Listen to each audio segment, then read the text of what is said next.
lot of times this time of the year, these floating docks, the reason why they're floaters is they're extremely deep. They're setting out over the edges of creek channels and river ledges and stuff like that. This kind of makes it kind of hard to pile drive. You know, pretty much across the board when I'm dock fishing or flipping or pitching, I'm a firm believer in using a 7/6 rod. A lot of people like fish docks and use shorter rods. It makes it easier to skip. But what I've done is most of my flipping sticks have 10 to 10.5 inch handles on them, and it makes it easier for me to roll cast them or just straight pitch them.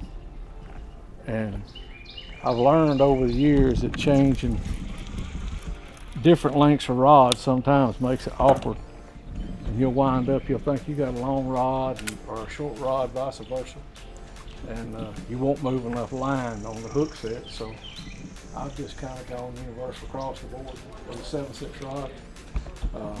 My go-to is either a Kistler Z-bone, which this happens to be a 7/6, or I use a KLX a lot as well. I love the chromium reel paired up with that. It's a 7/3-1. I always use a 7/3 or 8/1 when I'm flipping and pitching because I want to move a lot of line pretty fast. And then Gamma. I'm either going to use 16 to 20 pound fluorocarbon if I can get away with it. This water happens to be fairly clear. It's not real clear, but I'm using 16 pound Gamma edge. And just covering a lot of water. You know, I break these docks down. Spotted bass kind of set up different than largemouth. Logan Martin happens to be full of large spotted bass. And when I'm fishing for them, I relate more to corner poles and shaded little areas out under the deeper ends of the docks, where if I was keying on largemouth, I would kind of go to the back of the docks. And same thing, corner poles, shaded areas, anywhere they can tuck in. With these spotted bass, what we've been catching today, I really love fishing the corners and anything that makes shade.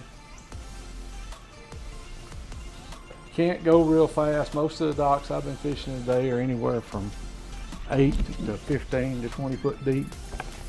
And you have to kind of slow down, pick them apart, but there's key areas. Every day is different fishing docks. Some days they'll set up tucked up in the shade. Some days they'll set out on the corners. And you just kind of have to start off every day with a fresh mindset. Kind of fish keep fishing 3, 4, 5 docks till you get a bite, and just kind of roll with it because they'll pattern on them. That's one of the things I really like is that they will pattern. This particular dock we'll fix to see right here. This is a jet ski lift off of this dock, and it's going to offer a tremendous amount of shade. It's all the way down on the water, and those anchor poles, like in the back right here.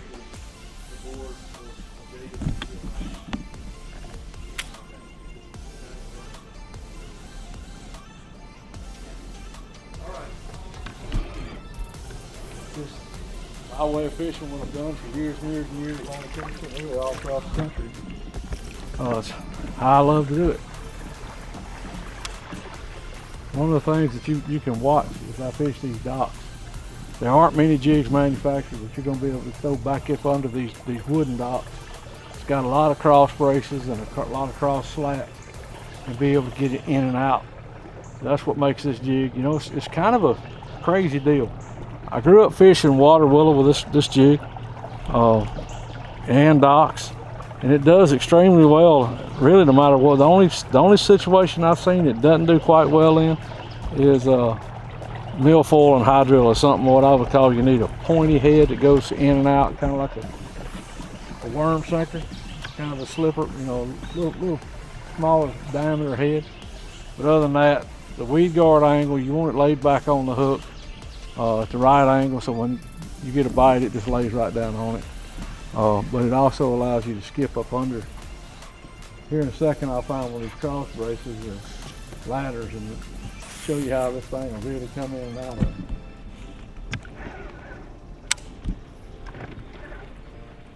You know, if I were in a tournament situation, most of the time, I never put the bait in my hands.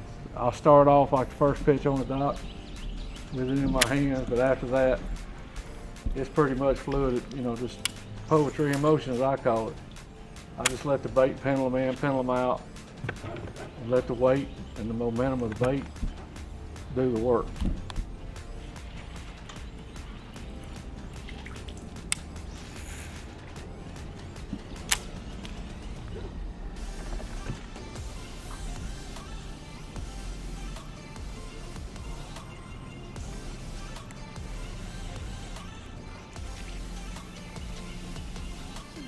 There's times if I'm really trying to get somewhere and really pinpoint something that's back across some really gnarly stuff, I may put it in my hand and try to, there was one right there, chased it up.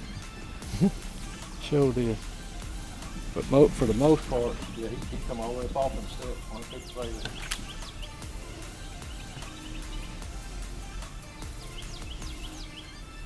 You can about tell where these fish are going to be. You can look at any kind of irregular feature, any kind of corner pole.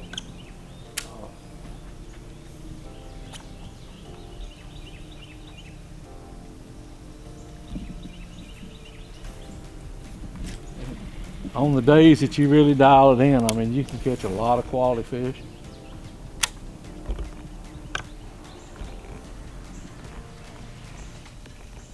Summertime dock fishing, if you get on the right deal, is fun because you get a lot of bites. I probably had 15, 20 bites today.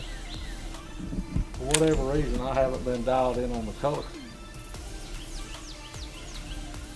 The reason why I say that is I've lost too many fish. They just aren't feeding that well. It seems like I've lost some really key fish. Come up, jump, and throw the bait. So it happens. These crazy spotted bass, they'll do that to you. They're absolutely, they'll hit this jig so hard that you really have to kind of slow down and let them eat it. But unlike largemouth, when a largemouth really hammers down on a jig, he swallowed it. And a spotted bass, he'll try to eat it or kill it, then eat it.